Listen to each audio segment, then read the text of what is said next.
जय Hind future cadets. आप सभी का स्वागत है फोर्स एनडीए यूट्यूब चैनल पर।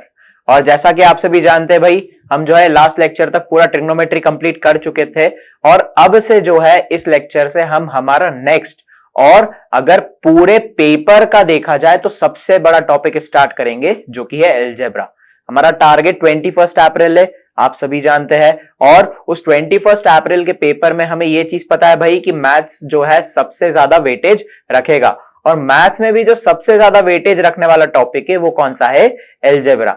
अगर आप अलजेब्रा को प्रॉपर फॉर्मेट में देखते हो तो अलजेब्रा के आउट ऑफ 120 अराउंड 60 क्वेश्चंस आते ही आते हैं, जिसमें प्रोबेबिलिटी स्टैटिस्टिक्स भी इंक्लूडेड है। तो हमें पता है भाई अगर आधा पेपर अलजेब्रा से बन रहा है तो सबसे इंपॉर्टेंट अगर पूरे पेपर फॉर्मेट में देखे तो कौन सा वाला टॉपिक हो जाएगा? अलजेब्रा हो जाएगा।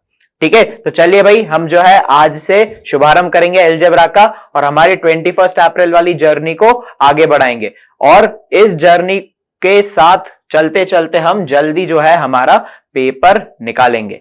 ठीक है, और फिर खड़कवासला में भाई हमारी एक सीट इंतजार कर रही है, तो उसके लिए जो है बिल्कुल ध्यान से ये वाले लेक्चर से ध्यान देना स्टार्ट कर दीजिए, क्योंकि हम बीच बीच में ऐसी छोटी छोटी बेसिक कंसेप्ट भी पढ़ेंगे जो हो सकता है कि आप नॉर्मल क्लासेस में या फिर कोई दूसरी क्लास में मिस कर जाए, लेकिन हम इस लेक्चर में एक छोटी सी चीज भी नहीं छोड़ेंगे जिससे कि हमारा पेपर ना निकले। ठीक है, चलिए भाई इसी के साथ जो है हम अलजेब्रा स्टार्ट करते हैं। और आज जो है आज का हमारा टॉपिक रहेगा सेट थ्योरी, सबसे पहला और सबसे बेसिक टॉपिक। ठीक है, तो सबसे पहले हम स्टार्ट करेंगे भाई सेट थ्योरी को उसकी डेफिनेशन से।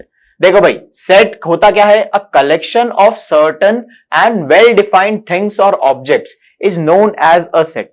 मतलब अगर हम देखें तो देखो इसमें certain and well defined things जो है ये बहुत ही जरूरी है। सर्टन और वेल डिफाइंड। सर्टन मतलब क्या होता है? जो फिक्स हो। ठीक है, और वेल डिफाइंड जो कि जिस भी चीज को हम एक्सप्लेन कर पाए। जैसे कि अगर हम बात कर रहे हैं, अगर फॉर एग्जांपल मैंने बात करी भाई कि एक सेट बनाया, देखो सबसे पहले हमें ये चीज ध्यान रखनी है कि रिप्रेजेंट कैसे होता है। तो अगर हम किसी भी सेट की बात करते हैं तो रिप्रेजेंटेड बाय कैपिटल अल्फाबेट्स, यानी कि हम जब भी सेट की बात करेंगे तो सबसे पहले क्या रखेंगे? उसका नाम लिखेंगे। ठीक है, तो देखो भाई represented by capital alphabets such as A B C D, हम इनसे जो है इसको रिप्रेजेंट करेंगे। अब देखो ये certain and well defined things है क्या चीज, हम थोड़ा सा समझ लेते हैं।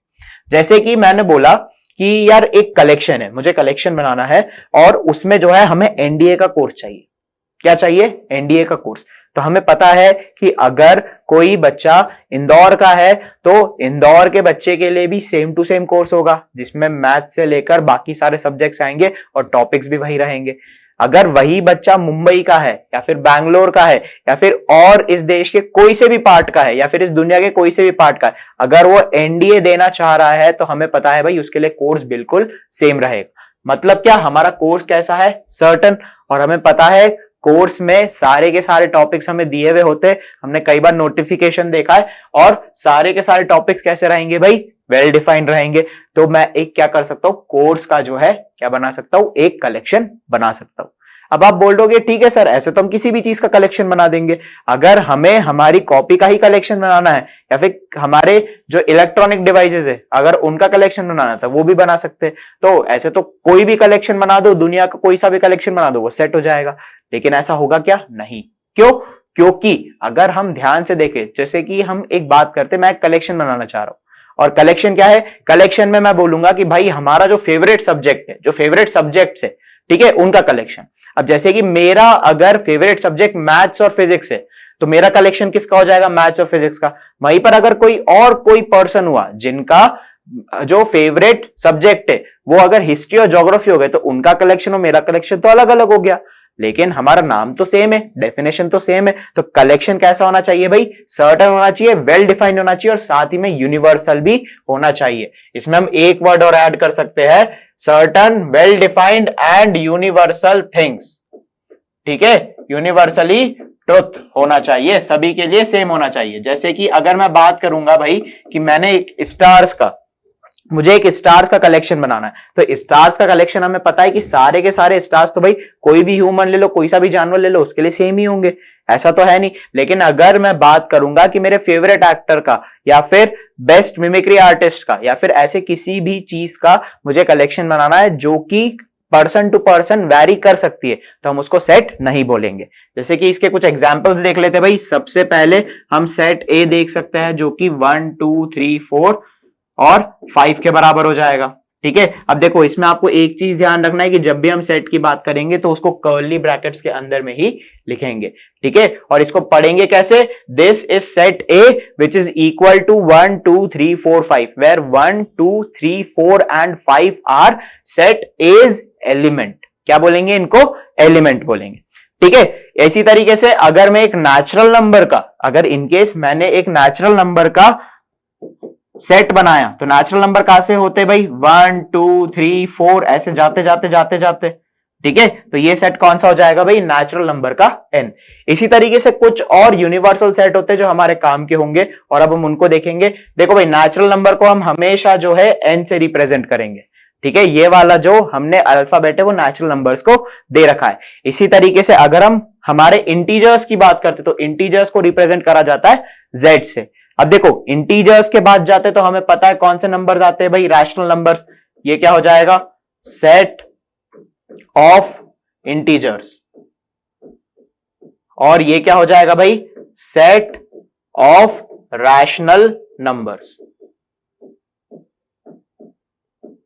ठीक है, इसके बाद जो है हमारा एक और सेट होता है वो होता है R। और R किसका सेट होता है भाई?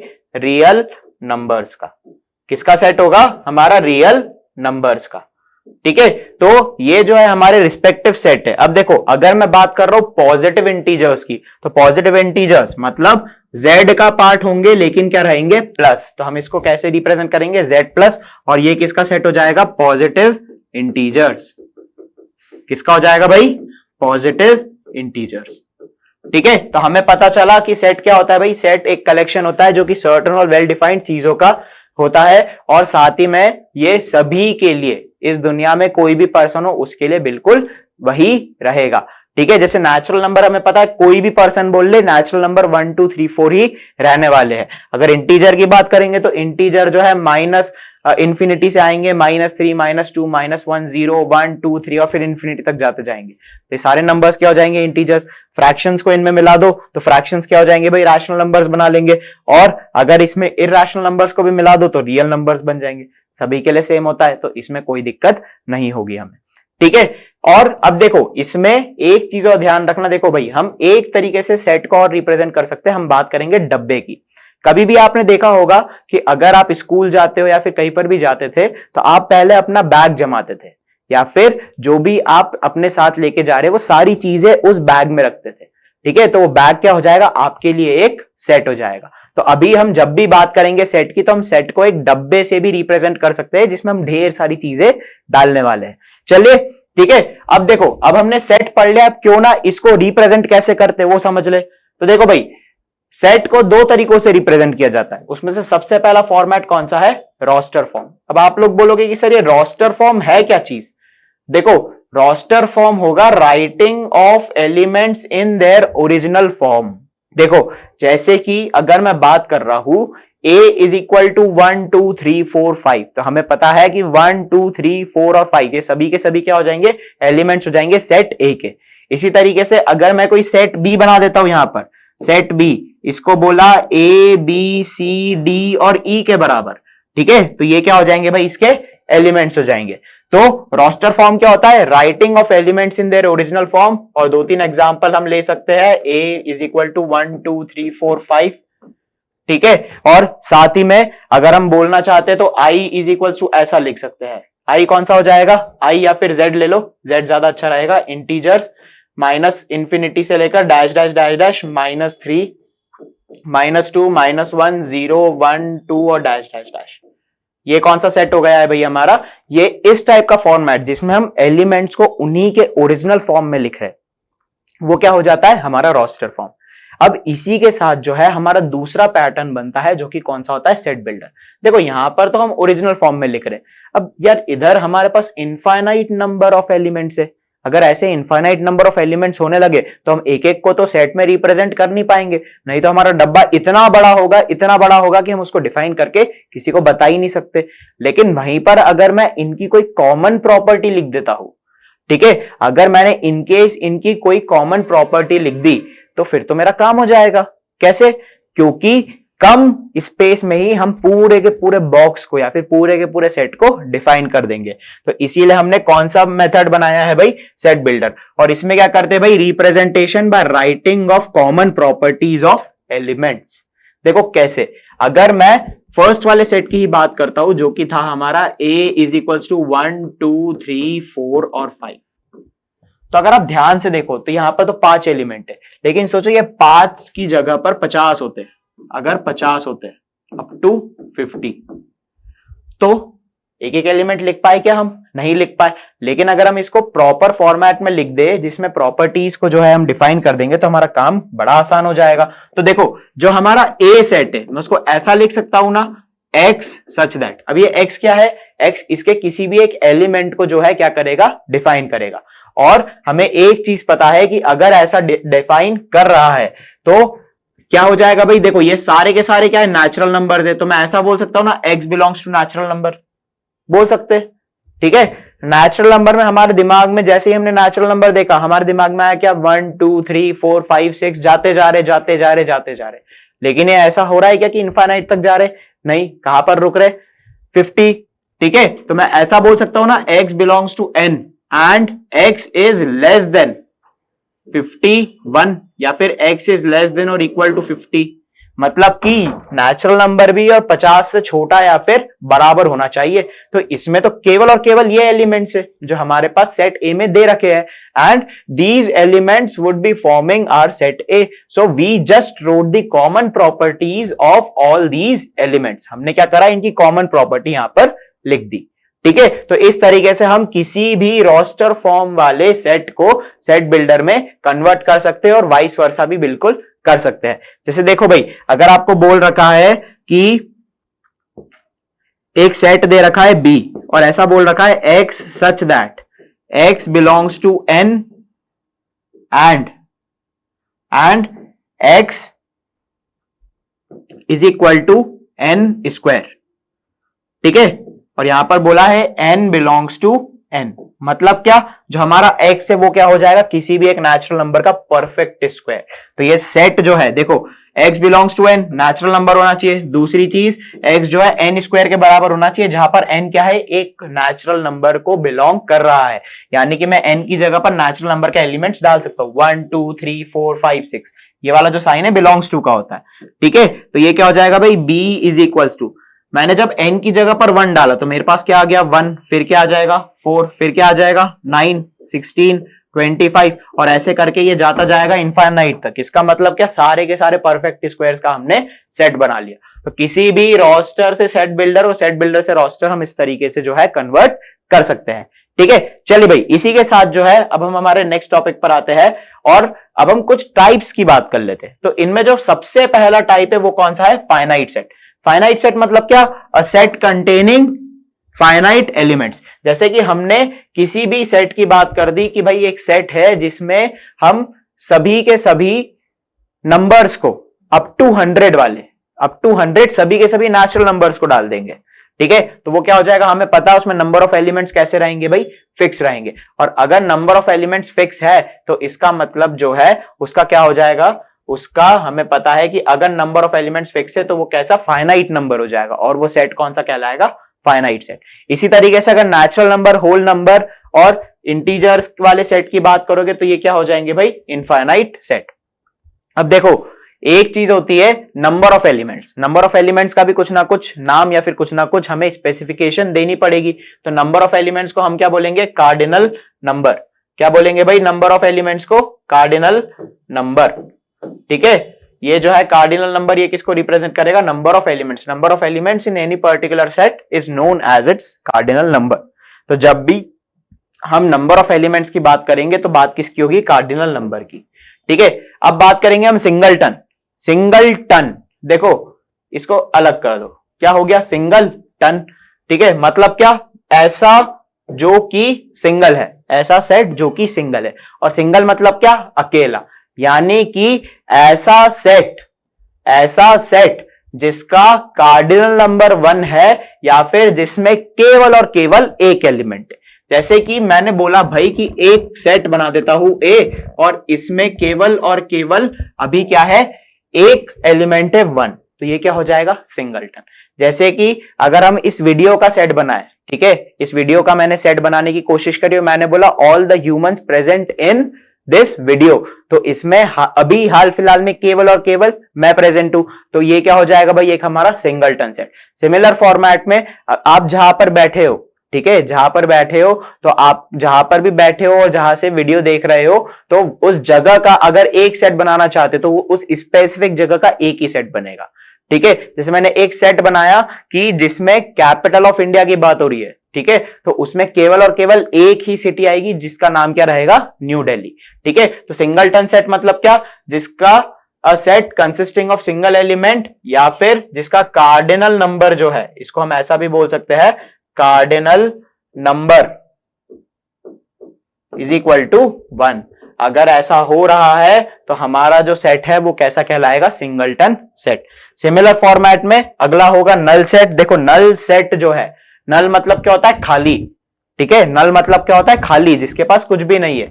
तो ये नल सेट जिसमें कोई भी एलिमेंट नहीं रहेगा, ऐसा सेट जिसमें एक भी एलिमेंट नहीं आ रहा है, वो कौन सा हो जाएगा भाई? हमारा नल सेट। और अगर नल सेट की बात कर रहे हैं हम, तो इसको रिप्रेजेंट कैसे करेंगे? फाइ से। इसको एक और तरीके से रिप्रेजेंट किया जा सकता है, इसको रिप्रेजेंट कुछ इस तरीके से भी किया जा सकता है, एंड दिस। ठीक है, यानी कि क्या ये हमने सेट ब्रैकेट बना दी और इसके बीच में कुछ भी नहीं है। ठीक है, चलो इसके बेसिस पर एक छोटा सा बेसिक सा सवाल पूछते हैं। एक बात बताओ भाई जल्दी से, कि अगर मैंने एक सेट बनाया है, ठीक है, और वो सेट कुछ ऐसा है और उसके बीच में मैंने लिख दिया 0, तो ये एक नल सेट होगा या एक सिंगलटन सेट होगा? ये कैसा सेट होगा? एक सिंगलटन सेट। आप लोग बोलोगे कि सर 0 की तो वैल्यू कुछ होती नहीं है, लेकिन भाई 0 एक एलिमेंट का तो काम कर देगा ना, और जहां पर भी एक भी एलिमेंट आ गया तो वो नल सेट होगा क्या? नहीं, वो कौन सा सेट हो जाएगा? एम्प्टी सेट, या फिर हम उसको फाइ भी बोल सकते हैं और इस तरीके से भी रिप्रेजेंट कर सकते हैं। सिमिलर फॉर्मेट में अगर मैं कुछ ऐसा बना दे रहा हूं, ठीक है, और बीच में मैं ले आया डॉट, तो ये कैसा हो जाएगा भाई?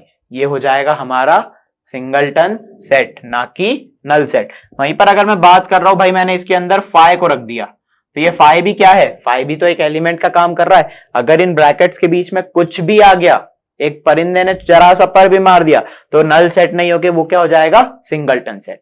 ठीक है, तो हमें जो है इस तरीके से सिंगलटन सेट समझ में आ चुका है। और साथ ही में नल सेट जो है, नल सेट या तो फाइ होगा या तो फिर ऐसा होगा। अब देखो इस नल सेट को जो है हम एक बार देख लेते हैं कि भाई नल सेट बेसिकली बनता कैसा है। जैसे देखो भाई, मैंने एक सेट बनाना चाहा ए, और ए कैसा है? उसमें x such that x square is less than 0, x square is less than 0 where x belongs to r, where x belongs to r। r मतलब क्या? Real number. मतलब ऐसा कोई भी एक रियल नंबर x की जगह पर डाल दो तो उसका स्क्वायर क्या हो जाएगा? 0। ऐसा पॉसिबल होता है क्या? नहीं, हमें पता है किसी भी नंबर का अगर हम स्क्वायर निकालने जाते तो हमेशा पॉजिटिव वैल्यू आएगी। तो अगर इस सेट की बात करेंगे तो इसमें रोस्टर फॉर्म में कोई भी एलिमेंट होगा क्या? नहीं। तो हमारा जो है रोस्टर फॉर्म में ये कैसा हो जाएगा? a is equals to phi, या फिर इसको ऐसा भी लिख सकते हैं a इज इक्वल्स टू ऐसा। क्लियर है? चले भाई इसी के साथ नेक्स्ट देखते हैं। नेक्स्ट जो है इक्वल सेट। इक्वल सेट क्या होगा भाई? दो सेट जिसमें सारे के सारे एलिमेंट सेम हो। ठीक है, दो set with all the same elements are known as equal set. ठीक है, अब इक्वल सेट कैसे? जैसे देखो भाई, एक सेट दे रखा है मुझे ए, जिसको मैंने बोल दिया 1 2 3 4 और 5, और दूसरा सेट है बी 4 3 5 1 और 2। ठीक है, तो ये जो है ये दोनों सेट, इनमें क्या है? अगर आप देखोगे तो सारे के सारे एलिमेंट्स सेम है, और जहां पर भी सारे एलिमेंट्स एग्जैक्टली सेम हो जाते हैं तो हम इसको क्या लिख सकते हैं? Set A is equals to set B. अब इसमें एक और टाइप का सेट होता है जो कि हम स्टार बना के लिखेंगे, कौन सा? Equivalent set. Equivalent set. अब इक्विवेलेंट सेट क्या होता है? देखो भाई, इक्विवेलेंट सेट, अगर दो सेट दे रखे आपको और उनका कार्डिनल नंबर सेम है, एलिमेंट सेम हो ना हो हमें उससे कोई फर्क नहीं पड़ेगा, केवल कार्डिनल नंबर सेम है। When cardinal number of two set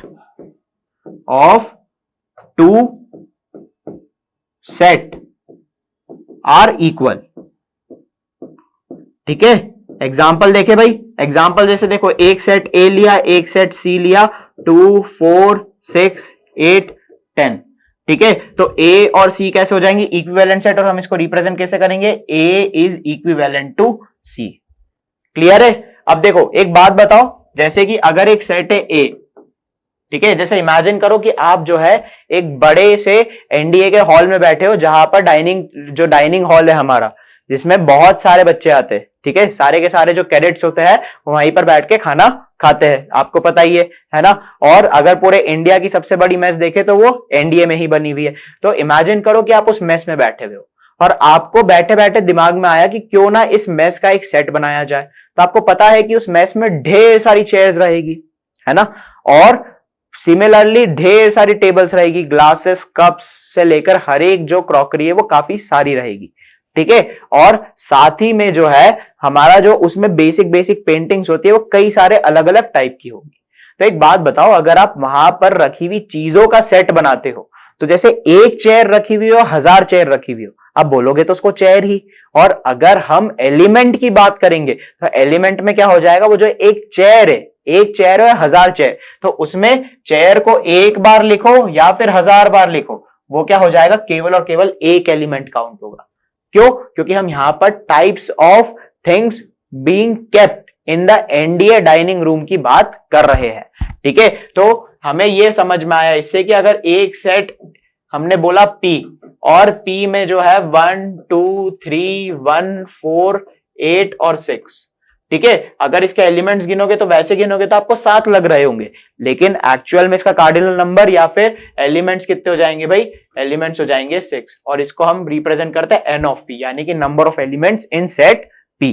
ठीक है, चलिए भाई इसी के साथ नेक्स्ट देखते हैं सबसेट। देखो भाई, इक्वल सेट जो है, जैसे कि अगर दो सेट है, एक सेट a दे रखा है, एक सेट b दे रखा है, ठीक है, और इनके सारे के सारे, एक छोटे सेट के सारे एलिमेंट एक बड़े सेट में है, तो जो छोटा सेट होता है वो क्या हो जाता है? बड़े सेट का सबसेट।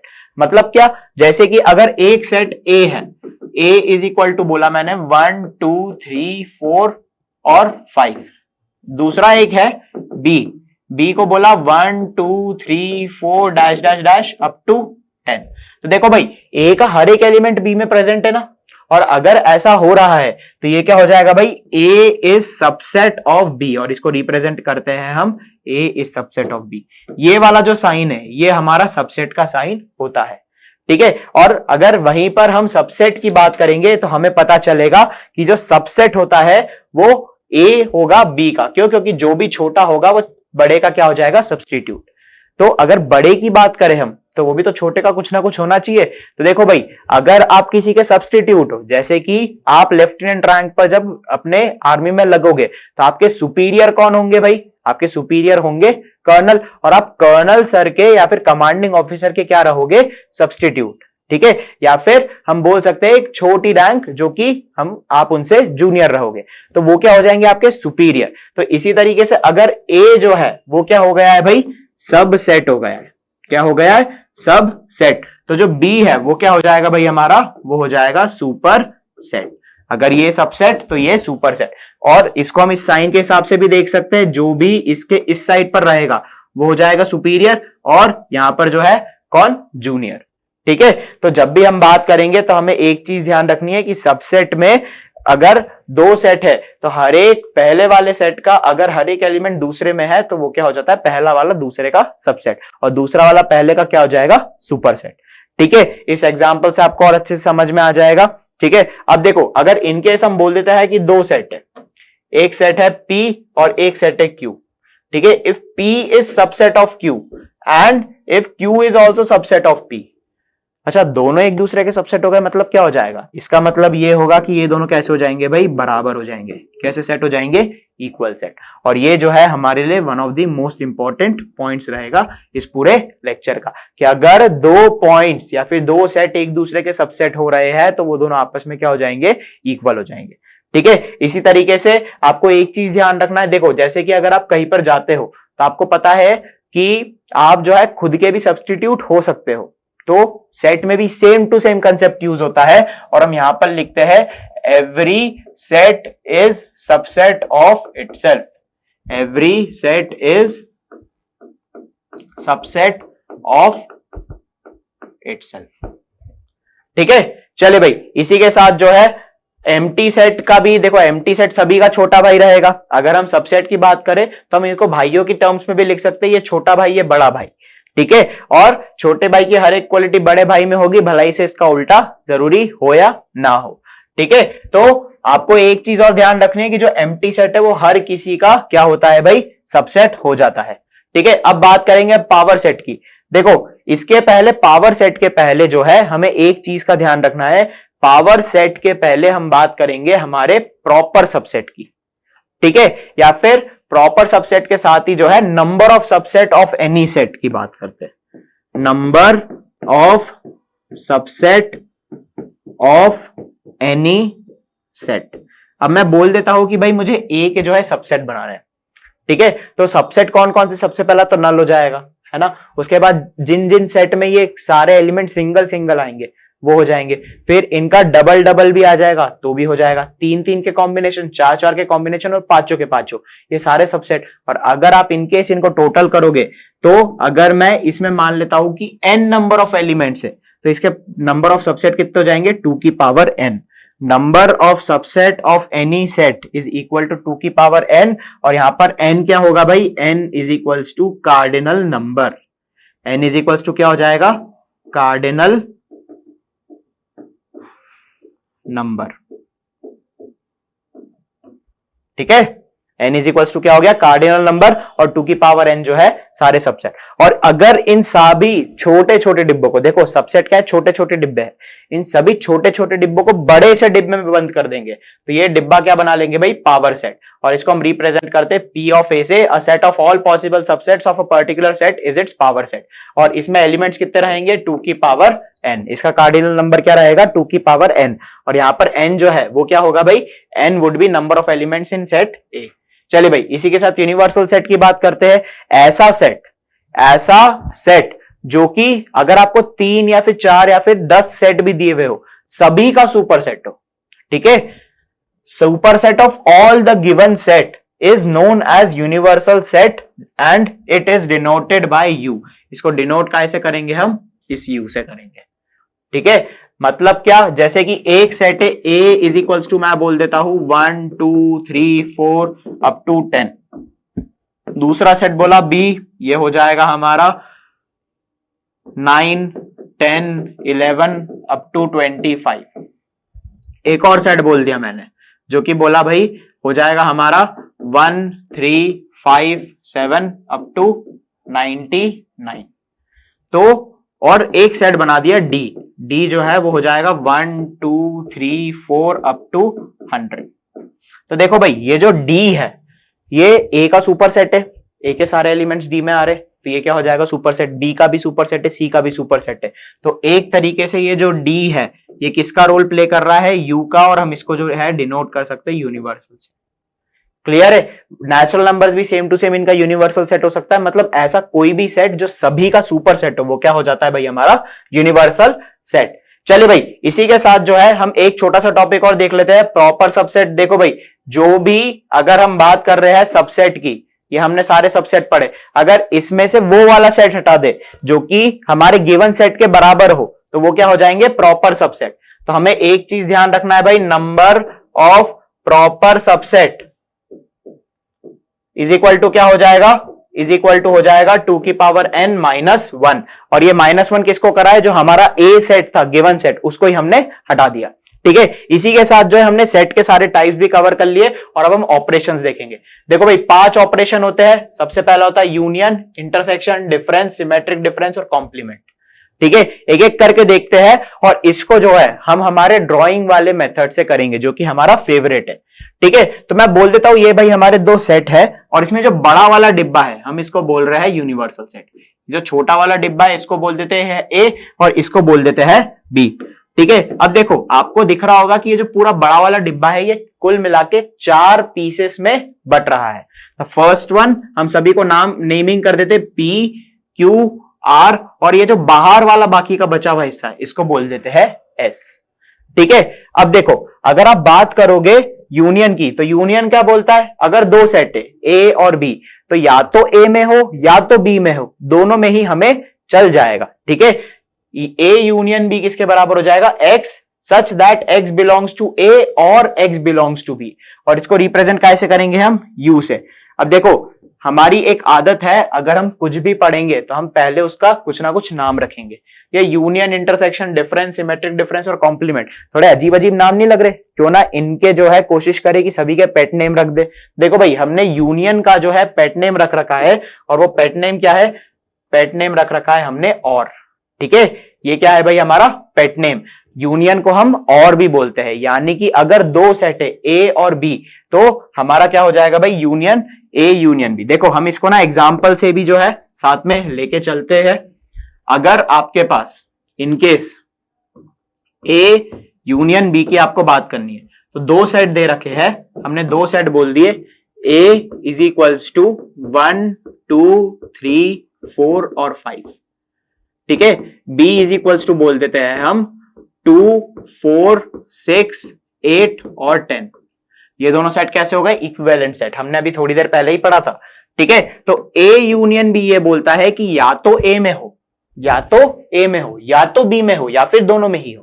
ठीक है, it means either element of A union B would be contained in set A और सेट बी और बोथ। ठीक है, और मतलब बोथ भी चल जाएगा। तो 1 जो है ए में है, 2 3 4 5 6 8 और 10। इस अभी इनमें से ऐसा कोई भी एलिमेंट छूटा क्या जो ए और बी में ना हो, या फिर ए और बी में हो और हमने ए यूनियन बी में ना लिखा हो। ठीक है, तो ऐसा कोई भी एलिमेंट नहीं छूटा है तो हमारा ए यूनियन बी किसके बराबर हो जाएगा, 1 2 3 4 5 6 8 और 10। वहीं पर अगर हम इधर बात करेंगे तो देखो भाई हमारा जो सेट ए है वो सेट ए किसके बराबर होगा, आपको पता है कि जो हमारा सेट ए है वो हो जाएगा P प्लस क्यू के। क्यों, क्योंकि ये जो बड़ा वाला गोला है वो क्या बना रहा है, सेट ए। सिमिलर फॉर्मेट में बी जो है, बी किसके बराबर हो जाएगा, क्यू प्लस आर के। ठीक है, तो अगर मैं इनकेस ए यूनियन बी की बात करूंगा तो ए यूनियन बी या तो ए में हो या तो बी में हो या फिर दोनों में है, तो ए यूनियन बी किसके बराबर हो जाएगा, P plus Q plus R. ठीक है, अब जो है हमने यूनियन पढ़ लिया है। ठीक है, एक एक करके टिक मार्क लगाते जाते हमने जो है इसी के साथ यूनियन पढ़ लिया। अब इंटरसेक्शन की बात करते। देखो भाई हमने क्लास 9th और क्लास 10th में इंटरसेक्टिंग लाइंस पढ़ी थी। इंटरसेक्टिंग लाइंस कौन होती है, जिनका कोई ना कोई एक कॉमन पॉइंट होता है। ठीक है, तो अगर एक भी कॉमन पॉइंट हो रहा है तो हम उसको क्या बोल देते हैं, इंटरसेक्टिंग लाइंस। ठीक है, तो यहां पर भी हम किसकी बात करेंगे, कॉमन की बात करेंगे। और होता क्या है भाई कि एक अगर एलिमेंट है एक्स तो एक्स ए को बिलोंग करना चाहिए और साथ ही में एक्स को बी को भी बिलोंग करना चाहिए। ठीक है, और इसका जो हम पेट नेम है, पेट नेम क्या रखेंगे, एंड। इसका पेट नेम क्या रखेंगे, और इसका पेट नेम क्या रखेंगे, एंड। ठीक है, हमने दो के पेट नेम रख दिए। और अब देखो अगर हम यही चीज इस सेट में देखें तो इनमें कुछ कॉमन एलिमेंट्स है क्या, कॉमन एलिमेंट्स कौन कौन से, अगर आप देखते हो तो एक 2 कॉमन है और साथ ही में एक 4 कॉमन है। इसके अलावा और कोई कॉमन एलिमेंट है क्या, नहीं। तो हमारा जो ए इंटरसेक्शन भी हो जाएगा, जो भी एलिमेंट दोनों में होगा वो क्या हो जाएगा, इंटरसेक्शन, यानी कि 2,4। अब अगर इस डायग्राम पर आए हम तो इस डायग्राम पर आपको समझ में आएगा कि जो हमारा ए इंटरसेक्शन बी है वो क्या हो जाएगा, कॉमन, यानी कि क्यू के बराबर। तो ए इंटरसेक्शन बी क्या हो जाएगा, क्यू। और एक चीज ध्यान रखना, आपका जो पूरा का पूरा सेट है, ठीक है, 80% क्वेश्चन जो है वेन डायग्राम के बेसिस पर होते हैं। ये जो डायग्राम है हम इसको क्या बोलते हैं, वेन डायग्राम। और ऐसा क्यों बोलते हैं, क्योंकि इनका नाम जो है एक हमारे मैथमेटिशियन थे जॉन वेन, उन्होंने रखा था। ठीक है, तो इसको क्या बोलेंगे हम, वेन डायग्राम। ठीक है, चलिए भाई इसी के साथ जो है अब हम नेक्स्ट पर चलते हैं। नेक्स्ट होगा डिफरेंस। अब देखो डिफरेंस का हमने नाम रखा है एक्सक्लूसिव, इसका पेट नेम क्या रखा है? एक्सक्लूसिव। एक्सक्लूसिव मतलब जो भी दो सेट है ए माइनस बी, तो उसमें ऐसे सेट जो कि केवल और केवल फर्स्ट के पास और सेकंड के पास ना हो, ऐसे एलिमेंट जो कि केवल और केवल फर्स्ट के पास है, मतलब एक्सक्लूसिवली विथ ए, तो उसको क्या बोल देंगे हम? डिफरेंस। और बी माइनस ए में जो भी पहले वाले के पास एक्सक्लूसिवली होते हैं उसको क्या बोलते हैं? डिफरेंस। जैसे देखो भाई, अगर हम ए माइनस बी की बात करें तो ऐसे कौन कौन से एलिमेंट्स है जो केवल और केवल हमारे किसके पास है? ए के पास। हमें पता है 1 जो है बी के पास है क्या? नहीं। ठीक है, इसी तरीके से 2 जो है बी के पास है, बिल्कुल है, तो उसको क्या कर देंगे हम? हटा देंगे। ठीक है, यानी कि केवल और केवल एक्सक्लूसिवली मेरे पास होना चाहिए। 3, ठीक है, 3 क्या है भाई? ए के पास है, बी के पास नहीं है, तो हम लिख देंगे 4 बिल्कुल, तो 4 लिख पाएंगे? नहीं। और क्या लिख देंगे? 5। अगर इस डायग्राम पर चले हम तो हमें पता है भाई a माइनस बी जो है वो किसके बराबर हो जाएगा? जो केवल एक्सक्लूसिवली a के पास है, और वो कौन सा है? p। तो हमारा a माइनस बी क्या हो जाएगा? p के बराबर। अब देखो इसी तरीके से मैं b माइनस ए भी निकाल सकता हूं। b माइनस ए क्या हो जाएगा? जो केवल b के पास है, तो 2 और 4 तो a के पास है, 6, 8 और 10 b के पास है क्या? नहीं, मतलब a के पास नहीं है। तो हमारा जो b माइनस ए है, b माइनस ए, वो क्या हो जाएगा भाई? यहां पर हो जाएगा r, जो कि केवल और केवल b के पास है। चलिए भाई, इसी के साथ नेक्स्ट पर आते हैं। नेक्स्ट होगा भाई हमारा, नेक्स्ट होगा सिमेट्रिक डिफरेंस। हमने ये भी पढ़ लिया, ये भी पढ़ लिया, अब चलेंगे हम हमारे सिमेट्रिक डिफरेंस के पास। देखो भाई, सिमेट्रिक डिफरेंस क्या होता है? जैसे कि अगर आपके पास दो अलग अलग दुकानें हैं, दोनों के एक्सक्लूसिव प्रोडक्ट्स को आपने एक डिब्बे में बंद कर दिया, तो वो क्या हो जाता है भाई? वो हो जाता है हमारा सिमेट्रिक डिफरेंस। और हम इसको जो है रिप्रेजेंट करते हैं ए ट्राइंगल बी से। और ये किसके बराबर होता है? ये जो है ए ट्राइंगल बी, यहां पर क्या बनेगा? ट्राइंगल बनेगा। ये होता है A minus B union B minus A. इसका मतलब क्या? अगर आप इधर देखो तो ऐसी चीजें जो या तो केवल ए के पास है या तो केवल बी के पास है, वो क्या हो जाएगी? हमारी सिमेट्रिक डिफरेंस। अगर इस डायग्राम में देखते हैं हम इस एग्जांपल के हिसाब से, तो देखो भाई 2,4 को हटा दो, बाकी सब क्या है? एक्सक्लूसिव। तो ये किसके बराबर हो जाएगा? 1, 3, 5, 6, 8 और 10 के बराबर। ठीक है, अब देखो अगर आप इन दोनों का डिफरेंस कर दो, हमने अभी डिफरेंस पढ़ा, तो a union b minus a intersection b भी कर देते हो ना, तो भी सेम टू सेम आ जाएगा। तो हम इसको ऐसा भी लिख सकते हैं, is equals to a union b minus a intersection b। यानी कि क्या करा हमने? जो भी सब था उसमें से कॉमन को हटा दिया, तो हमारे पास क्या आ गया? Symmetric difference. और अगर हम इधर लिखना चाहेंगे तो a triangle b is equals to क्या हो जाएगा भाई? Exclusive a and exclusive b, which would be equal to p plus r। ठीक है, अब फाइनल देखते हैं। फाइनल जो है हमारा कॉम्प्लीमेंट है। कॉम्प्लीमेंट क्या होगा? कॉम्प्लीमेंट को देखो रिप्रेजेंट करेंगे हम u डैश, a डैश से। क्या बोलेंगे? a dash. ठीक है, और ये जो डैश है इसका मतलब क्या? इसका मतलब जैसे कि अगर मैं कोई भी एक सेट बना रहा हूं, ठीक है, एक छोटा सा सेट बना लेते हैं हम। जैसे कि ये मैंने एक सेट बनाया, ठीक है, ध्यान से देखना थोड़ा। ये मैंने एक छोटा सा सेट बना दिया, ठीक है। तो ये जो बड़ा वाला गोला है ये क्या हो जाएगा? यू हो जाएगा, है ना। ये जो बड़ा वाला गोला है ये क्या हो जाएगा? यू। और ये क्या हो जाएगा? ए। तो ये जो बाहर वाला एरिया है वो हमसे बुरा मानेगा ना, वो बोलेगा कि भाई हमारा भी कुछ नाम रख दो। तो हमने उसका नाम क्या रख दिया है भाई? उसका नाम हमने रख दिया है कॉम्प्लीमेंट। और ये जो कॉम्प्लीमेंट है, ये पूरा जो बाहर का एरिया है जो मैंने यहां पर स्केच कर रखा है, इसको क्या बोल देंगे हम? ए डैश। सिमिलर फॉर्मेट में अगर मैं बात करता हूं तो देखो ए कॉम्प्लीमेंट जो है यूनिवर्सल सेट पर डिपेंड होता है। और अगर आप इसको ध्यान से देखो इस वेन डायग्राम के हिसाब से, तो यहां पर हमारा जो ए डैश है, ए डैश, उस क्या हो जाएगा भाई? ए को छुपा दो। क्या करेंगे हम? ए को छुपा देंगे, तो क्या क्या बचा? R plus S. तो ए डैश किसके बराबर हो गया? R plus S. और जो बी डैश है वो किसके बराबर हो जाएगा? बी को छुपा दो, यानी कि पी प्लस एस। ठीक है, और इसके बेसिस पर जो है आप सारे के सारे क्वेश्चंस और जो भी हमारी आइडेंटिटीज आने वाली है उनको कवर कर लोगे। देखो अब इसी तरीके से अगर मैं डैश की बात करूं तो भाई इसमें जो है ए यूनियन बी का भी तो डैश किया जा सकता है। ए यूनियन बी का डैश, ए यूनियन बी का डैश क्या हो जाएगा? ए यूनियन बी को छुपा लो, मतलब पी क्यू आर को छुपा लेंगे, तो हमारे पास क्या बचेगा? Is equal to S. इसी तरीके से ए इंटरसेक्शन बी का डैश निकालते हो तो ए इंटरसेक्शन बी का डैश क्या हो जाएगा, ए इंटरसेक्शन बी में देखो क्या आता है क्यू, क्यू को छुपा लोगे तो ये हो जाएगा P plus R plus S. ठीक है, और इसी तरीके से जो है हमने सारे के सारे केवल और केवल एक ड्राइंग के बेसिस पर रूल्स निकाल लिए हैं और आपको पता चलेगा कि ये रूल्स हमने ऐसे निकाले क्यों है।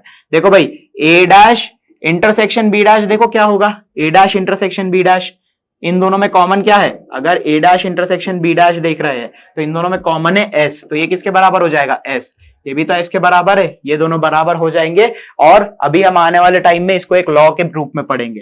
और साथ ही में A dash union B dash किसके बराबर हो जाएगा, P plus R plus S. ठीक है, ये दोनों बराबर होगा, इसको भी एक लॉ के फॉर्मेट में हम पढ़ेंगे। ठीक है, चलो भाई एक एक करके लॉज देख लेते हैं। सबसे पहला लॉ होता है आइडम्पोटेंट लॉ। आइडम्पोटेंट लॉ क्या बोलता है कि अगर एक सेट को उसी के साथ यूनियन कर दिया तो वही सेट आ जाएगा। जैसे कि एक सेट बनाया ए का यूनियन ए, तो अगर कोई भी सेट ए है, ए इज इक्वल टू मैंने बोला 1 2 3 4 और उसका उसी के साथ यूनियन कर दूंगा तो भाई वही तो सेट आ जाएगा। और जैसे वो सेट आया तो ये लॉ क्या हो जाएगा, सही। सिमिलर फॉर्मेट में अगर कॉमन वैल्यूज निकालना चाहते हैं तो वो किसके बराबर हो जाएगी, वो भी ए के बराबर ही हो जाएगी। इसमें हमारे लिए ऐसा कुछ भी नया सीखने का नहीं है। अगर इनकेस आपको कुछ भी सीखना है तो वो पूरा इस फाइल में है। यहां पर जो है हमारा 50% सेट जो है हमने कवर कर लिया है। जल्दी से इसका स्क्रीनशॉट ले लेना और इसको सेव कर लेना क्योंकि ये जो है बहुत ही ज्यादा जरूरी होगा। ठीक है, चलो भाई इसके साथ ही हम नेक्स्ट की बात करेंगे तो आइडेंटिटी लॉ देख लेते हैं। देखो भाई आइडेंटिटी लॉ क्या होता है कि अगर आप ए को फाई के साथ यूनियन कर देते हो, मतलब क्या, कोई भी एक सेट दिया हुआ है, अगर उसको नल के सेट के साथ यूनियन कर दोगे, मिला दोगे, तो यूनियन क्या हो जाएगा, ए के बराबर ही हो जाएगा। जैसे कि अगर हम इसको वेन डायग्राम से देखेंगे, इसको बोल देते हैं ए, इसको बोल देते हैं यू, इसमें फाई को प्लस भी करोगे तो कुछ नया ऐड हुआ क्या, कुछ भी ऐड नहीं हुआ, तो ये क्या हो जाएगा भाई हमारा, ये हो जाएगा हमारा ए के बराबर। ठीक है, इसी तरीके से अभी जो है A intersection B dash, A intersection you.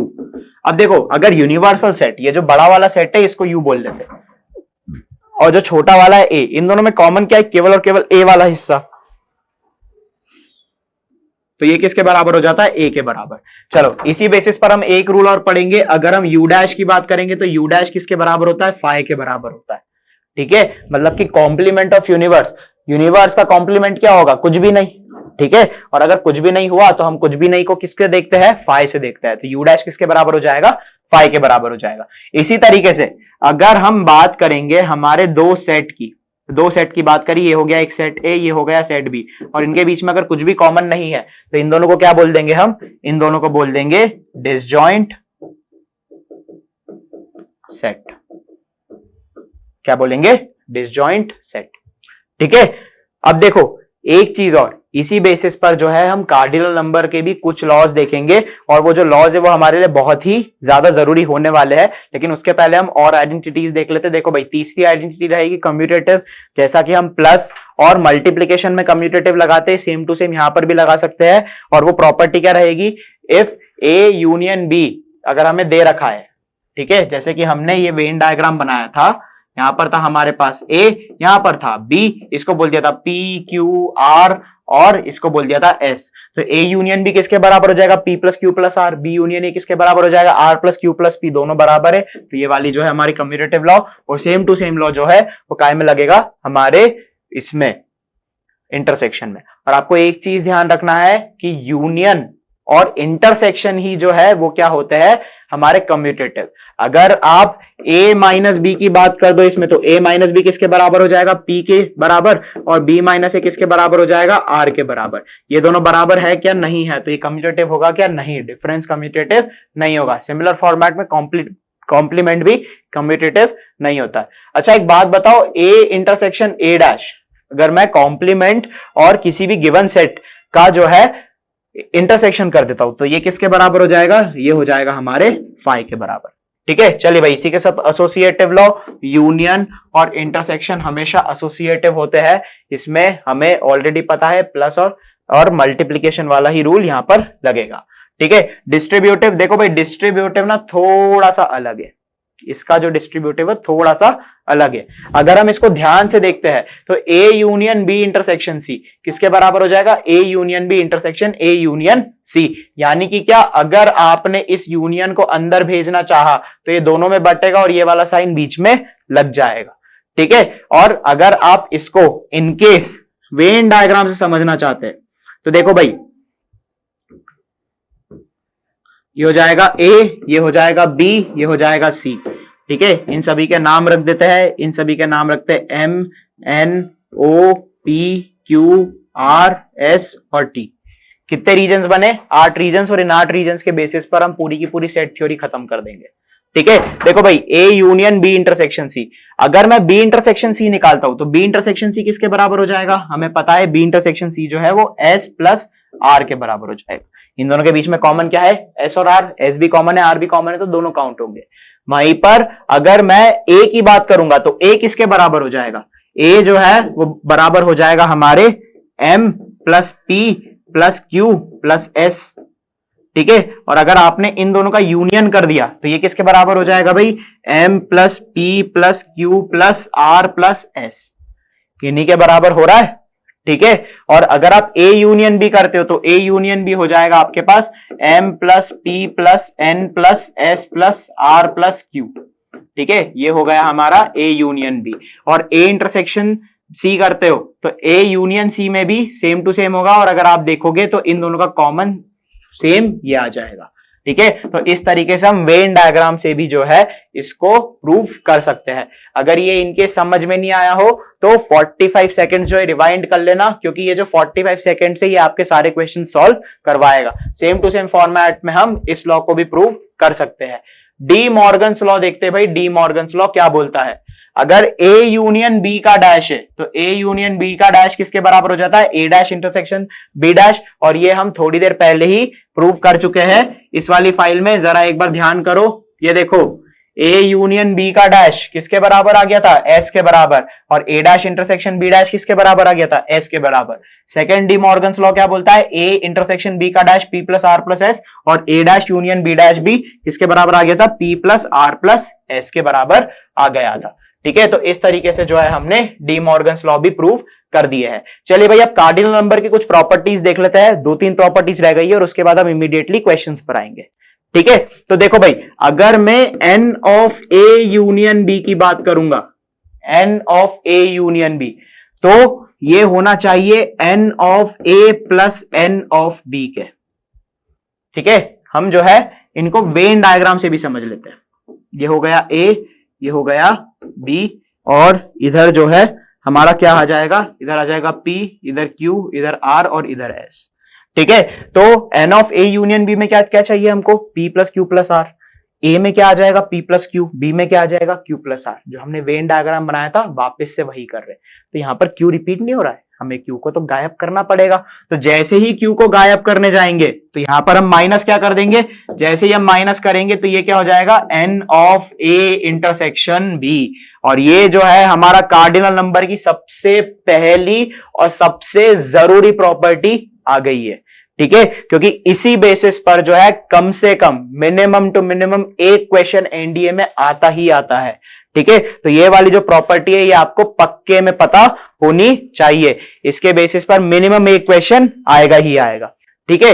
इसी तरीके से अगर अब इसमें लिख लेना, if A and B are disjoint, अगर डिसजॉइंट हो गए तो क्या करेंगे सर, डिसजॉइंट हो गए तो ए इंटरसेक्शन बी क्या हो जाएगा, फाई हो जाएगा।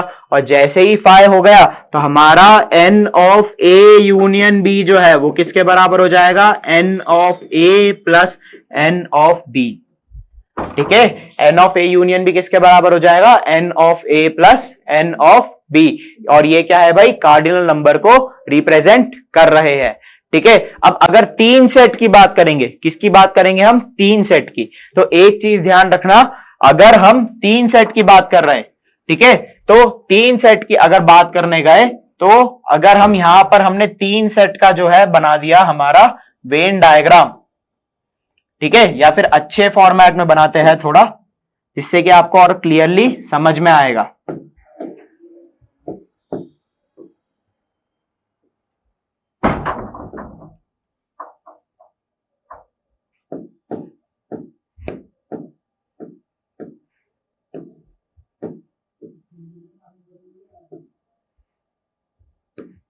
हाँ भाई, ये देखो,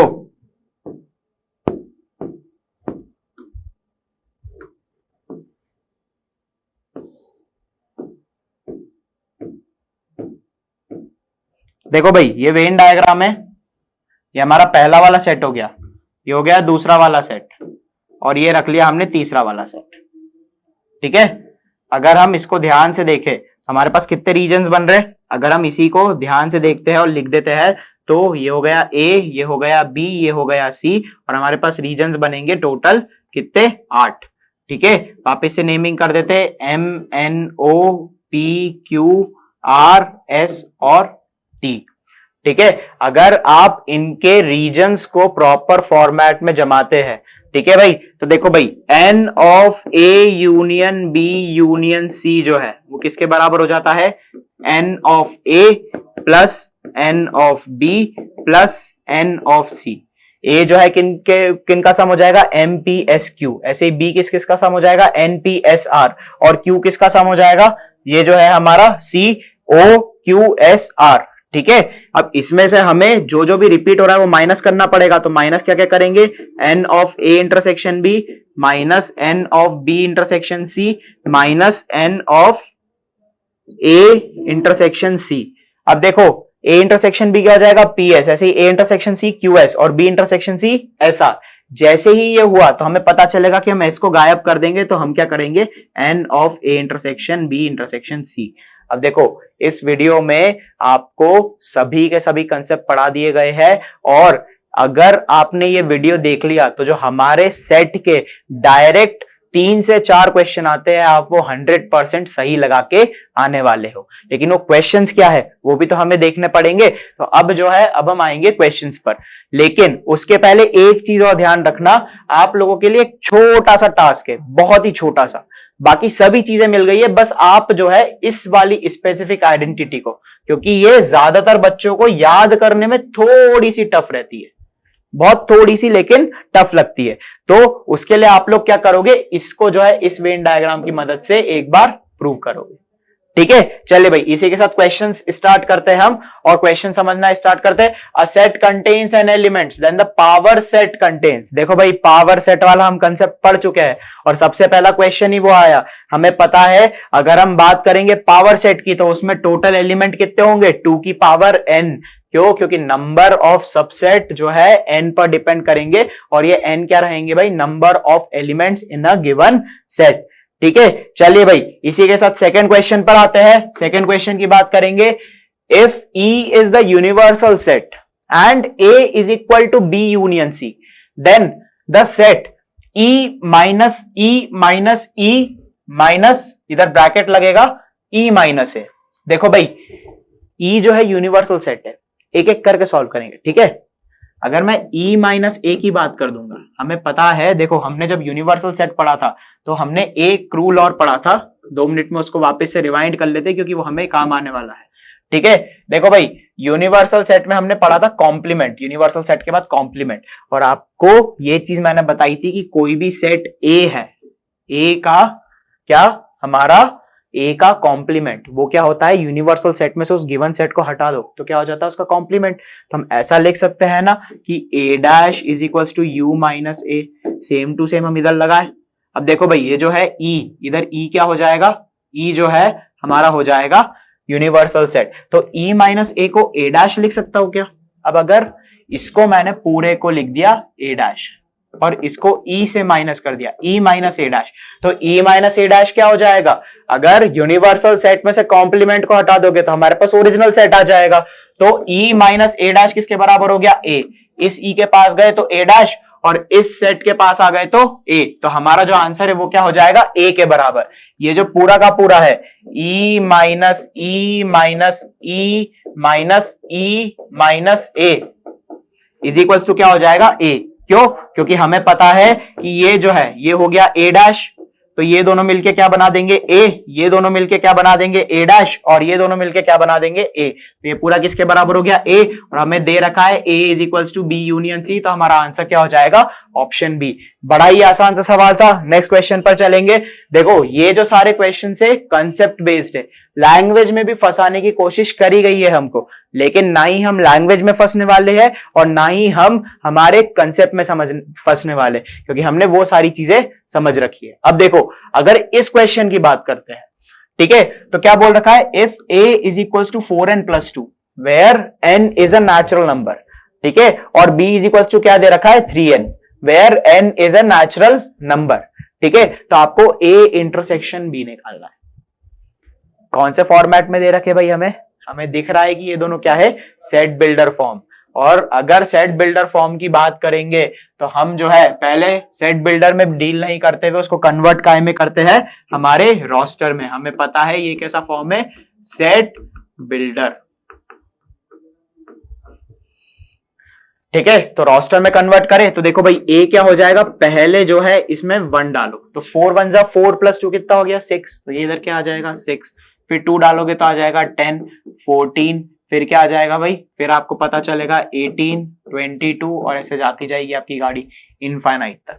इसी तरीके से अगर बी सेट निकालने जाते हो तो बी सेट क्या बोल रखा है 3n, तो 3n में क्या क्या आ जाएगा भाई, सबसे पहले आ जाएगा n में 1 डाला आपने तो 3, फिर 6, फिर 9 12, फिर 15, फिर 18 और फिर डैश डैश डैश डैश ऐसे जाती जाएगी, 3 की टेबल चलती जाएगी।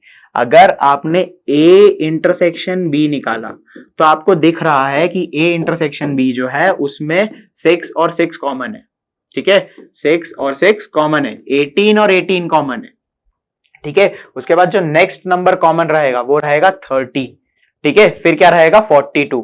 तो हम जो है अब क्या करेंगे, इन सभी को भी 2 मिनट में रोस्टर फॉर्म में कन्वर्ट करके और चेक करेंगे, ठीक है। देखो भाई 12n² + 6n, अगर हमारा जो A इंटरसेक्शन B 6 18 30 42 इसके बराबर आ गया तो हमारा क्या हो जाएगा, काम हो जाएगा, ठीक है। अब देखो भाई अगर A सेट देखोगे 12n² + 6n, तो सबसे पहला नंबर आएगा आपका 18, 6 आ रहा है क्या, नहीं, तो ये वाला ऑप्शन क्या हो जाएगा हमारा, गलत हो जाएगा, ठीक है। जो A वाला ऑप्शन है वो किसके बराबर हो जाएगा, A वाला ऑप्शन जो है वो बनेगा हमारा 18, उसके बाद 2 डालोगे तो 12 4 जा 48, 48 + 12 हो जाएगा 60, ठीक है, तो ये तो नहीं होगा।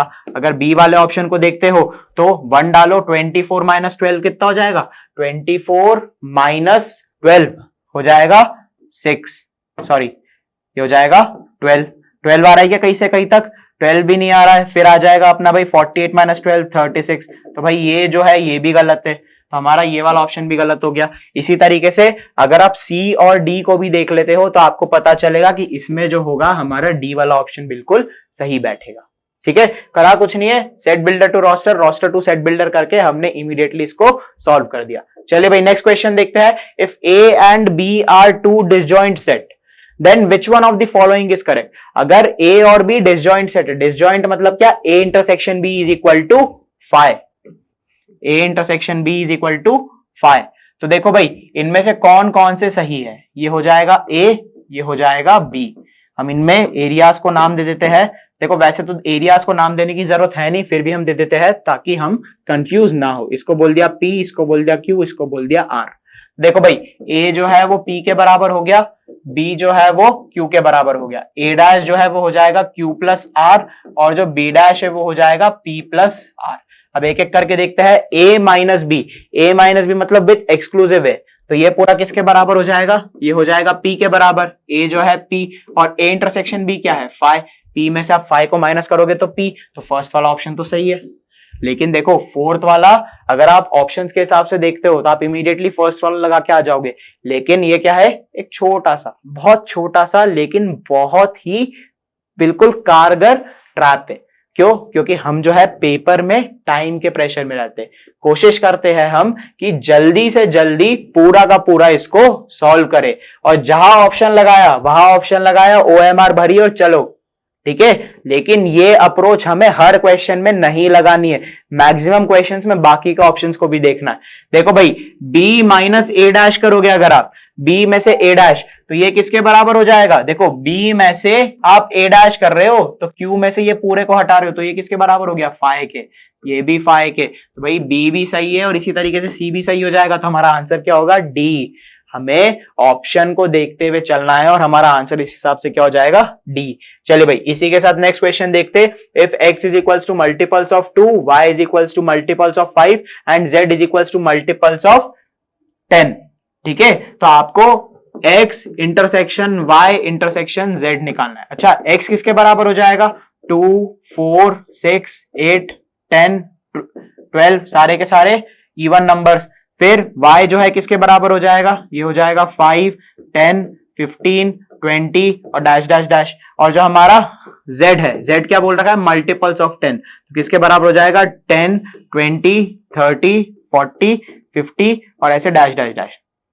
अगर आप तीनों का कॉमन निकालते हो, देखो भाई इंटरसेक्शन में जितने भी सेट है सभी का इंटरसेक्शन निकलेगा, ठीक है, तो पहले y इंटरसेक्शन z निकालोगे तो 10, 20, 30, 40 सभी आ जाएंगे, और x के साथ भी इंटरसेक्शन करोगे तो आपका जो x intersection y intersection z है वो क्या आ जाएगा, 10, 20, 30, 40 डैश डैश डैश। और अगर आप इसमें देखोगे तो ये सारे मल्टीपल्स किसके हैं, 10 के, और इसीलिए हम इसका आंसर क्या लगा देंगे, a, ठीक है। चलिए भाई इसी के साथ नेक्स्ट क्वेश्चन देखते हैं। If a and b are any two set then which one of the following is correct. दो सेट दे रखे हैं और आपको a intersection a union b निकालना है, ठीक है। तो देखो भाई वेन डायग्राम से ही चलते हैं, वैसे तो डायरेक्ट आंसर है इसका, ये एक तरीके से आपकी आइडेंटिटी भी बोल सकते हैं हम, लेकिन हम वेन डायग्राम से चलेंगे क्योंकि हमने ये मेथड सीखी है जो कि हमारा रामबाण का काम करेगी, और इस रामबाण की मदद से हम सीधे 5 क्वेश्चन पर बुल्स आय वाला निशाना लगाने वाले हैं, ठीक है। चलिए भाई इसको बोल देंगे P, Q, R और S। अच्छा A किस किस के बराबर हो जाएगा, A हो जाएगा हमारा P प्लस Q, और A यूनियन B किस किस के बराबर हो जाएगा, P plus Q plus R। अगर इन दोनों में कॉमन निकालने गए आप तो P है, Q है, तो हमारा जो A intersection A union B है, सॉरी हाँ A यूनियन B है, वो किसके बराबर हो जाएगा, P प्लस Q के, और P प्लस Q किसके बराबर है, A के, तो हमारा आंसर क्या आ जाएगा, D जो है हमारा सेट A। चलिए भाई इसी के साथ नेक्स्ट क्वेश्चन देखते हैं। If n of a is equals to 115, n of b is equals to 3 to 6, if n of a minus b is equal to 47, then what is n of a union b? Question बहुत अच्छा है, बिल्कुल ध्यान से करेंगे। अभी तक जितने भी कंसेप्ट हमने पढ़े हैं सभी के सभी कंसेप्ट इसमें लगने वाले हैं। देखो भाई आपको n of a दे रखा है 115 के बराबर, n of b जो है वो दे रखा है 326 के बराबर, और n of a minus b जो है वो दे रखा है 47 के बराबर। अच्छा a minus b को मैं ऐसा बोल सकता हूं क्या, a minus b को a minus a intersection b। Sir ये क्या नई चीज ले आए, वेन डायग्राम बना के देखे। चलो वेन डायग्राम न बनाते हुए हम जो हमारा वेन डायग्राम वाला हमने कंसेप्ट देखा था उस पर चलते। देखो भाई यहां पर मुझे a में से a इंटरसेक्शन b को माइनस करना है, a इंटरसेक्शन b मतलब q, मुझे a माइनस b किसके बराबर चाहिए, p के बराबर, यहां पर हम देख चुके p के बराबर। और अगर आप a में से a इंटरसेक्शन b को माइनस कर देंगे तो आपके पास क्या आ जाएगा, p, दोनों बराबर है, तो ये भी हमारे लिए क्या हो गया, एक लॉ। लेकिन हमने जो है उसको एज अ लॉ नहीं पढ़ते हुए क्या पढ़ा है भाई, एज एन आइडेंटिटी, जो कि हम केवल उस क्वेश्चन में अप्लाई करने वाले हैं, ठीक है। तो देखो भाई अगर आप यहां पर नंबर्स का गेम कर दोगे तो यहां पर हो जाएगा n। अब देखो n of a minus B क्या दे रखा है, 47, ठीक है। तो n ऑफ a हमको निकालना है, n ऑफ a हमारे पास है क्या, इसको हम मान लेते हैं x। n of a intersection b है क्या, वो भी नहीं है, ठीक है, लेकिन हम इसकी मदद से जो है कहीं ना कहीं पर वैल्यू निकाल सकते हैं। देखो भाई n ऑफ a हमें 115 दे रखा है, और यहां पर n of a intersection b दे रखा है, तो आपके पास n of a intersection b क्या आ जाएगा, 115 minus 47 which would be equal to 68, ठीक है। और ये जो n of a intersection b है ये आपका 68 आ चुका है, ठीक है। अब देखो, अब ध्यान से देखो, हम कौन सा रूल लगाएंगे, n of a union b is equals to n of a plus n of b minus n of a intersection b। लगा दे, डायरेक्ट आंसर आ जाएगा। क्या आ जाएगा आंसर, 115 प्लस 326 माइनस 68, और इसको अगर आप प्लस करते हो तो आपका आंसर क्या आएगा भाई, 326 plus 47 which would be equal to देखो भाई 326 प्लस 47 जो है हमारा आंसर आ जाएगा 373। इसका आंसर क्या आ जाएगा 373। और इसकी मदद से हमने एक आइडेंटिटी और बनाई। क्या आइडेंटिटी बनाई? n of a union b is equals to n of a। देखो भाई इस 326 को मैं ऐसा लिख सकता हूं ना, n ऑफ b, ठीक है। 115 और 68 को अगर मैं अलग अलग कर लेता हूं, थोड़ा कलर अलग कर लेते हैं ताकि कॉम्बिनेशन अच्छा रहेगा, तो ये क्या हो जाएगा भाई n ऑफ a, ये क्या हो जाएगा हमारा a माइनस बी। तो मैं क्या लिख सकता हूं, n of a union b is equals to n of b plus n of a minus b। और इस तरीके से हमने एक आइडेंटिटी और बना दी। समझे आइडेंटिटी कैसे बनानी है? कोई सा भी क्वेश्चन हो, किसी भी तरीके से सॉल्व करोगे, कुछ ना कुछ आइडेंटिटी बनेगी। और इसी तरीके से हम ये वाला क्वेश्चन सॉल्व करते हैं। ए बी सी 3 सेट दे रखे हैं आपको, यूनिवर्सल सेट है, यूनिवर्सल सेट में 700 है, ठीक है। ए में 200 है, बी में जो है 300 है, और आपको ए इंटरसेक्शन भी 100 दे रखा है। तो आपको A dash intersection B dash निकालना है। अब देखो भाई A dash intersection B dash, आपको ध्यान होगा क्या होता है, ए यूनियन बी का डैश। तो N of A union B निकाले, N of A union B क्या हो जाएगा, N of A plus N of B minus N of A intersection B, यानी कि क्या 200 प्लस 300 माइनस 100, कितना हो गया ये हो गया हमारा 400, ठीक है। तो ए यूनियन बी का डैश कितना हो जाएगा हमारा, जो हमारा ए यूनियन बी का डैश है, मैं उसको ऐसा लिख सकता हूं ना, universal set minus N of A union B, ठीक है। जैसे ही ये लिखा, एन ऑफ यू कितना है, N of U is equal to 700, और ये किसके बराबर हो जाएगा, ये हो जाएगा हमारा 400 के बराबर। जैसे ही 400 के बराबर हुआ, हमारा आंसर क्या आ गया, सी। और ये जो सी आंसर है हमारा 300, हमने विद इन 30 to 35 सेकेंड्स निकाल लिया है। अगर आप एग्जाम में इस टाइप के क्वेश्चन आपको आते हैं तो देखो आपको करना कुछ नहीं है, सारे के सारे कंसेप्ट क्लियर है। हम इस वीडियो में सारे के सारे कंसेप्ट पढ़ चुके हैं, कुछ भी नया नहीं है हमारे लिए, कुछ भी ऐसा नहीं है जो बहुत ज्यादा ही खतरनाक या फिर बहुत ज्यादा टफ रहेगा। तो हम इमीडिएटली आंसर देंगे। और ये जो इस टाइप के इजी क्वेश्चंस होते हैं, या फिर ऐसा बोले जिनको हमने इजी बना दिया है, वो क्वेश्चंस होते हैं, वहां से टाइम निकाल के और फाइनल चेकिंग करेंगे। चलिए भाई इसी के साथ नेक्स्ट क्वेश्चन देखते हैं। नेक्स्ट क्वेश्चन क्या है, x इज इक्वल टू 4 की power n minus 3n minus 1, और यहां पर n क्या है, एक नेचुरल नंबर, और y जो है 9 इंटू n माइनस 1, और n भी क्या है, नेचुरल नंबर। तो आपको x यूनियन y निकालना है। निकाल के देखे, देखो भाई एक एक करके n की वैल्यूज डालो और आपके पास x और y के सेट बन जाएंगे। इस टाइप के क्वेश्चंस हम काफी सारे कर चुके हैं, ठीक है। तो कोशिश करना भाई कि यहां पर जो है वीडियो पॉज करके एक बार सॉल्व करो और डायरेक्ट आंसर कंफर्म करो कि आपका आंसर कितना होगा, ठीक है। जैसे ही आंसर आता है 50 सेकंड जो है स्किप करके भी आप कर सकते हैं। चलिए भाई सबसे पहले मैंने 0 डाला, तो 0 क्या हो जाएगा, ये हो जाएगा 1, ये हो गया 0, तो हमारा सबसे पहला 0 आ गया, ठीक है। लेकिन हम 0 नहीं डाल सकते हैं तो 1 डाल देते हैं, तो 1 पर भी 0 आ जाएगा। फिर 2 डाला तो ये हो जाएगा 16, ये हो जाएगा कितना 6, और यहां पर कितना आ जाएगा भाई हमारे पास 9, ठीक है। फिर 3 डालोगे तो 64 minus 13, 64 minus 13 would be equal to 49, 64 minus 13 would be equal to 40, 64 minus 13 जो है 51 के बराबर होगा। और इस तरीके से हम इसको कुछ ना कुछ लेके जाते जाएंगे। वहीं पर अगर उधर ध्यान दोगे आप तो आपको पता चलेगा कि वो जो सेट है वो क्या बनेगा भाई, वो बनेगा हमारा, सबसे पहले हो जाएगा 0, फिर हो जाएगा 9, फिर 18, फिर 27, फिर 36, फिर 45, और इस तरीके से जाता जाएगा, ठीक है। अगर आप इन दोनों को देखो, आपको x यूनियन y निकालना है, तो कहीं ना कहीं पर आपको ये पता चलेगा कि जो x यूनियन y है, रुको एक बार ना इसमें 3 भी डाल के देख लेते हैं, तो ये हो जाएगा 64 माइनस कितना हो जाएगा 9 माइनस 1, इधर आ जाएगा 54, ठीक है। 51 नहीं आएगा, 54, छोटा सा कैलकुलेशन मिस्टेक था, तो आप उसको ध्यान रखिएगा। तो देखो भाई अगर आप इनका कॉमन निकालते हैं तो आपको पता चलेगा कि कॉमन कौन कौन सी वैल्यूज आ रही है, 0 आ रही है, फिर 9 आ रही है, फिर 54 आ रही है, उसके बाद 54 के बाद भी यहाँ पर कोई ना कोई 9 का डिविजिबल होगा। तो अगर आप यूनियन की बात करोगे तो x तो पूरा का पूरा y में है, और x जो है वो क्या हो जाएगा, y का सबसेट हो जाएगा। हम यहाँ पर क्या बोल सकते हैं, here x would B subset of y, ठीक है। और जैसे ही x would B subset of y हो गया तो हमें पता चला x यूनियन y क्या हो जाता है, y के बराबर। एक चीज और ध्यान रखना भाई, सबसेट का जो वेन डायग्राम है, जैसे हम मान लेते हैं इसको x, तो ये कहीं ना कहीं पर y ऐसा छोटा सा छुपा रहेगा, ठीक है। तो आपको ढूंढना पड़ेगा, और हम यहां पर ऐसा बोल सकते हैं कि जो अंदर वाला y है बाहर वाला x है, then x would be super set of y, ठीक है। और इससे हमें एक आइडेंटिटी और पता चली है कि x इंटरसेक्शन y जो है वो किसके बराबर हो जाएगा, x, if x is subset of y।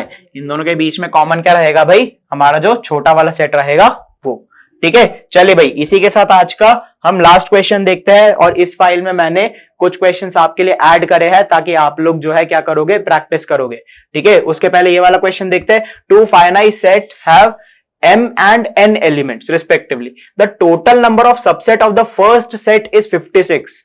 ध्यान देना, फर्स्ट सेट का जो है टोटल नंबर ऑफ सबसेट कितने हैं, 56 more than the total number of subset of second set, what m and n are respectively. देखो भाई, फर्स्ट सेट के सबसेट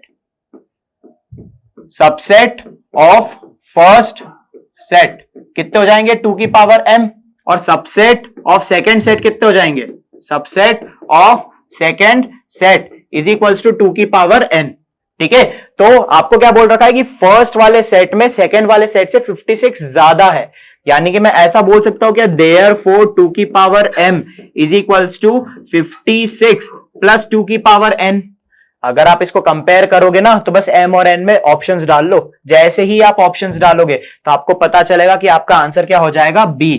2 की पावर 6 कितना हो जाएगा, 64, और 64 इज इक्वल टू 56 प्लस 8 लिख सकता हूं ना। जैसे ही ये लिखा तो हमारा काम हो जाएगा। या फिर इसको एक तरीके से और सॉल्व किया जा सकता है, मेथड 1 जो है हम लिख देंगे पुट ऑप्शंस, ठीक है। और मेथड 2 में क्या करेंगे, हम मेथड 2 में जो है हम ये भी कर सकते हैं कि हम ऑप्शंस पुट करने की जगह पर इसको ऐसा लिख दे, 2 की पावर m माइनस 2 की power n is equals to 56 implies two. देखो हम ये मान लेते हैं कि 2 की पावर m जो है वो बड़ा है 2 की पावर n से, तो 2 की पावर n को कॉमन निकाल लो तो ये हो जाएगा 2 की power m minus n minus 1 is equals to 56, और इसमें डिवाइड करके भी आप इसको सॉल्व कर सकते हैं। लेकिन ये वाली जो मेथड है ना, कॉम्प्लिकेटेड है और बहुत ज्यादा टाइम टेकिंग है, और हमें पता है एनडीए के पेपर में हमारे पास टाइम थोड़ा सा लिमिटेड होता है। वो अलग बात है कि हम कैसे भी करके टाइम बचा के और ओएमआर फिल करने के बाद, चेक करने के बाद भी कुछ ना कुछ टाइम कैसे भी करके बचा ही लेंगे। तब भी हमारे पास अगर टाइम कम है तो हम यहीं से ऐसी छोटी छोटी जगहों से ही टाइम बचाने वाले हैं, ठीक है। इसी के साथ जो है हमारा सेट थ्योरी कंप्लीट हो चुका है, और इसी के साथ जो हमारा ट्यूसडे है यानी कि 12 दिसंबर वाले लेक्चर में हम इसका नेक्स्ट और इसका बड़ा भाई एक तरीके से बोल सकते हैं वो पढ़ेंगे, जो कि क्या होगा भाई, रिलेशंस एंड फंक्शंस, ठीक है। तो उसके लिए जो है आप लोगों के लिए एक छोटा सा टास्क है। टास्क क्या है, आपको सेट थ्योरी का पूरा रिविजन करके अच्छे से आना है, क्योंकि कुछ भी हो जाए 21 अप्रैल ना छूटे। अगर 21 अप्रैल ना छूटेगा, एसएसबी जाएंगे, एसएसबी निकाल के खड़कवासला जाएंगे, और खड़कवासला जाके इस देश का हम ऑफिसर बन के ही लौटेंगे, ठीक है। चलिए भाई, इसी के साथ हमारा सेट थ्योरी कंप्लीट हो गया है, और हम आज के लिए अलविदा कहते हैं। जय हिंद, जय भारत। चलो।